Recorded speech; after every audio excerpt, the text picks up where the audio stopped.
Hello and welcome to A VO's Journey. My name is Anthony Pica. This show is all about helping the new and upcoming voiceover artists grow their business, sidestep all the crazy things that I seem to step on. It is July 3rd. We are one day from Independence Day, July 4th.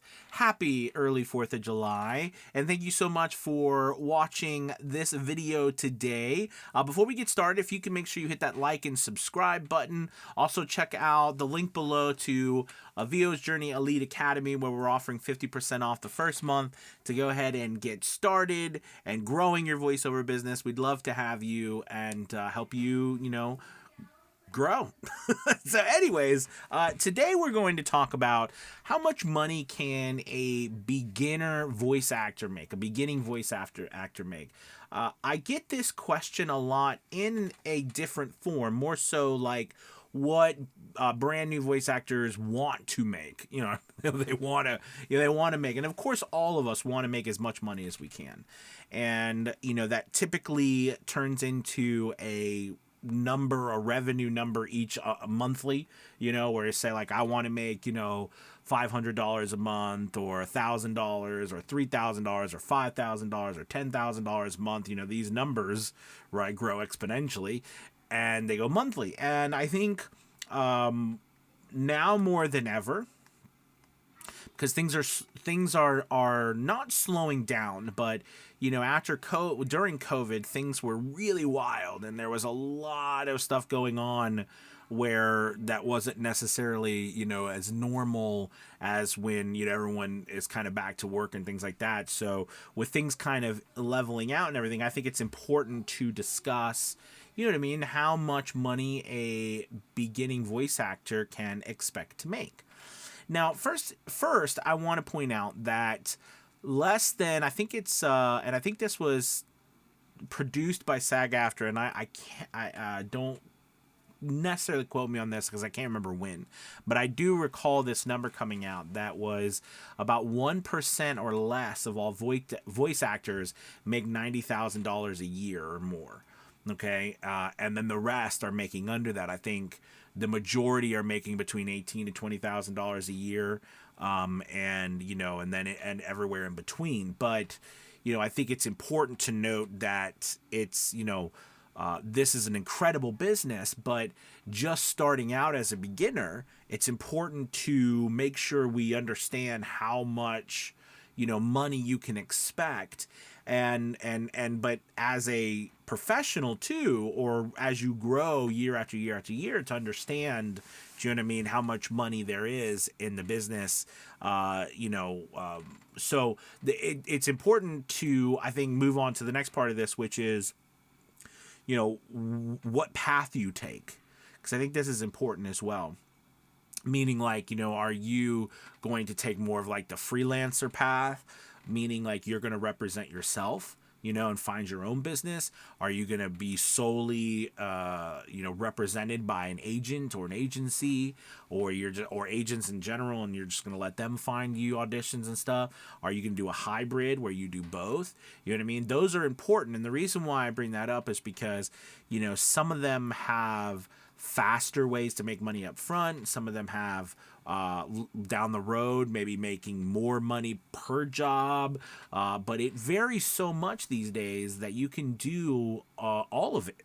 You know what I mean? And I of course recommend that you do a hybrid approach, so that you don't put all your eggs in one basket, but you find work on your own, and you also use agents or agencies to help you find work, etc.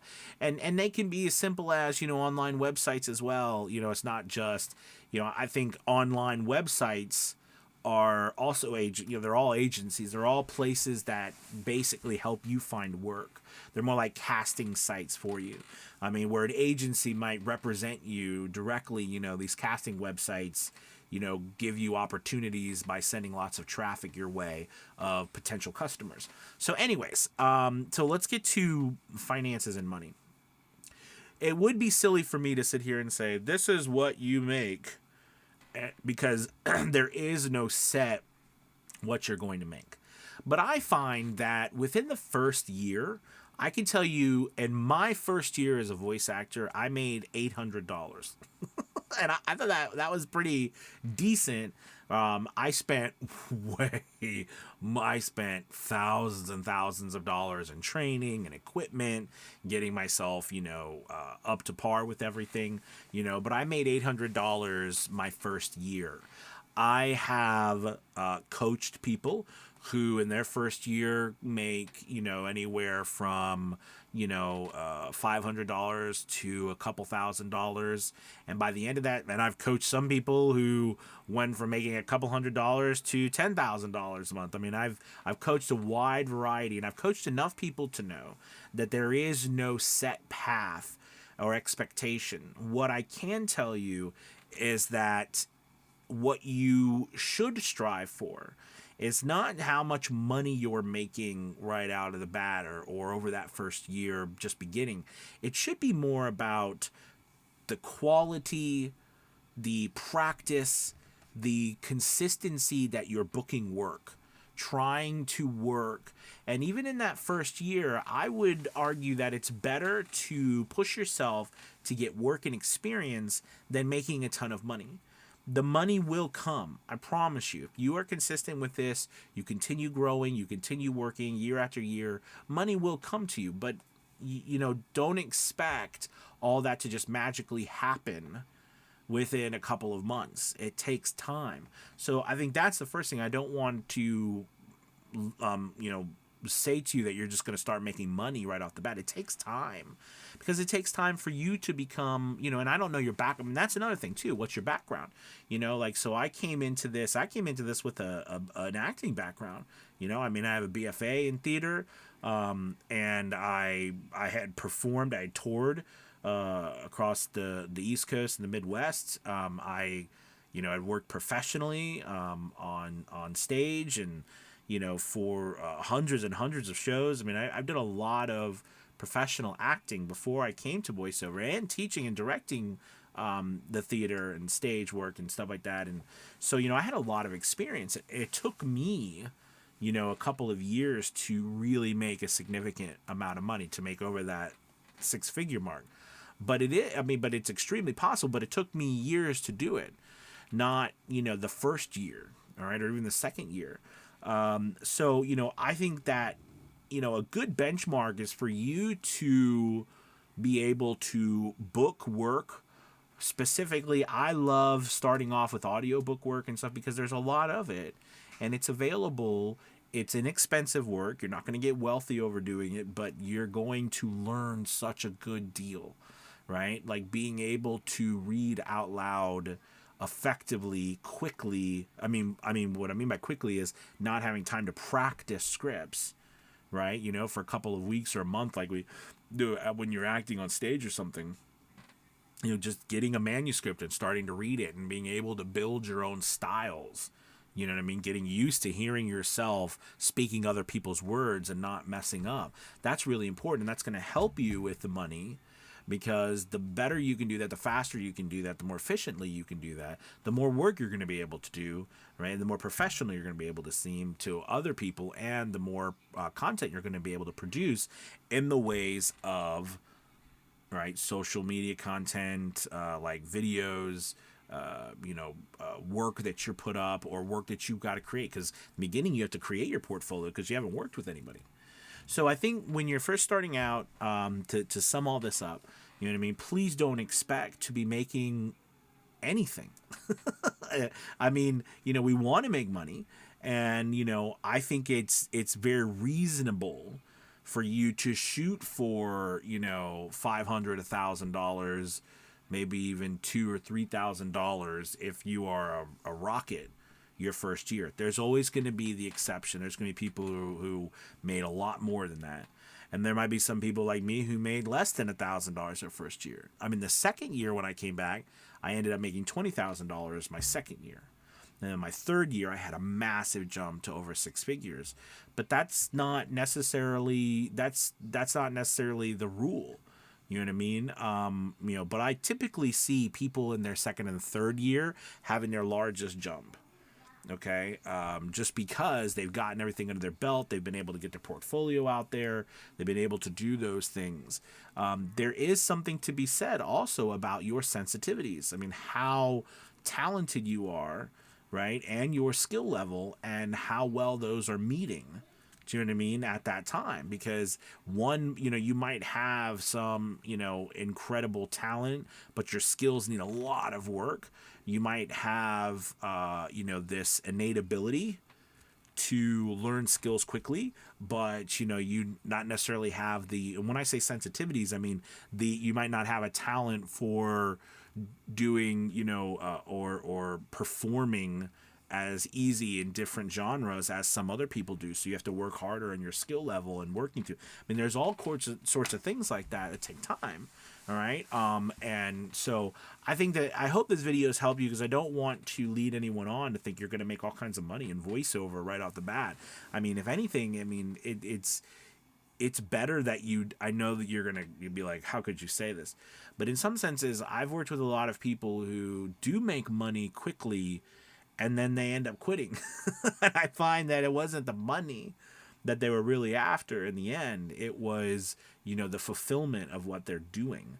So, the money will come. It will be there. The question is, will you be there? Will you be there? You know what I mean? Will you be pushing forward, learning, growing, continuing to produce? That's the key. So don't expect to make a lot of money starting out your first year. You know what I mean? And don't even expect, I mean, I hate to say it, but don't even expect to cover your costs. I mean, God knows I didn't. You know what I mean? Because that's not a normal business. And I do want to, I'm not trying to say go spend a ton of money and not making it. It's not what I'm trying to say. And I know we're all in different situations, but I do want to say something about business. When you start a business, I don't know if you remember this, but there's this whole, there is this adage that, you don't expect to make money, or a profit in the first 3 to 5 years of your business, because all the money you do make or everything you're doing, you're putting into the business to grow a machine that is going to work for the long term. You're sowing seeds. I put out I've always put out a quote of the day in my daily my morning update, my morning report I do for the VO's Journey Elite Academy. And this morning's quote was just about that, right? Which was sowing seeds. You don't plant seeds for results today. You plant them for the future. You know what I mean? But you have to do it today. You've got to plan it today for the future. And that's hard, I mean, if you knew down the road that you were going to be successful, you'd have no problem working today. But the question is that you might wonder, will I be successful down the road? And because you have that question in your mind about, will I be successful? I might not be successful. You have that fear of failure. Then it makes it difficult to take action today, because we might think, well, what's the point, because I'm going to fail. But see, that's in itself the biggest challenge you face, okay? Because, again, if I was to tell you, you will be successful in 3 years from now, but all you have to do is work your butt off from now and then you'll make plenty of money. You'd be like, yeah, I could do that because I know I'm going to make plenty of money. But if I say to you, okay, well, you have the potential to make plenty of money 3 years from now, when all you got to do is work your butt off, will you do it? Now you might be like, oh, wait a minute. I don't know, because I might not. You see how that little change, but yet the fact still remains that the potential is there. The ability to do it is there. Right? The only thing that's changed is in your mind, that little fear has crept in. Say, oh, well, it's not certain that any of this is going to happen. You know what I mean? And that's that, like, I don't know if you want to say it's the devil on your shoulder, or that's that, fear that we will fail all the time. Okay. But the point is that you have to have faith. Okay. And that these good things can happen, and they do happen. And I find that being a part of a community, being with people who are doing it, who are succeeding, who are going down the same path as you, can help you with support, knowledge. You know what I mean? And you can see the results. So it's really important to join a community, whether it's the VO's Journey Elite Academy or somewhere else. Join a place where you see people moving forward that are like-minded like you, and it will help you see the path. Okay? So anyways, I hope this helps. I know this was, again, as always, me just telling you, preaching on the pedestal, but it's so important, I think, to have these discussions so that you go into things with eyes wide open, but also to have hope and a vision about what can be, and it can be. Just because things aren't all right now doesn't mean that they won't be down the road, and that's some of the hardest things I find just with life in general, right? Is planting the seeds today for the bounty tomorrow. That's hard, but you know what? That's life, right? I mean, that's life altogether. All right, guys, I'll shut up. Thank you so much for watching. I appreciate it. You have a wonderful 4th of July. Okay, happy Independence Day, and I will talk to you later. Bye-bye, everybody. Bye-bye.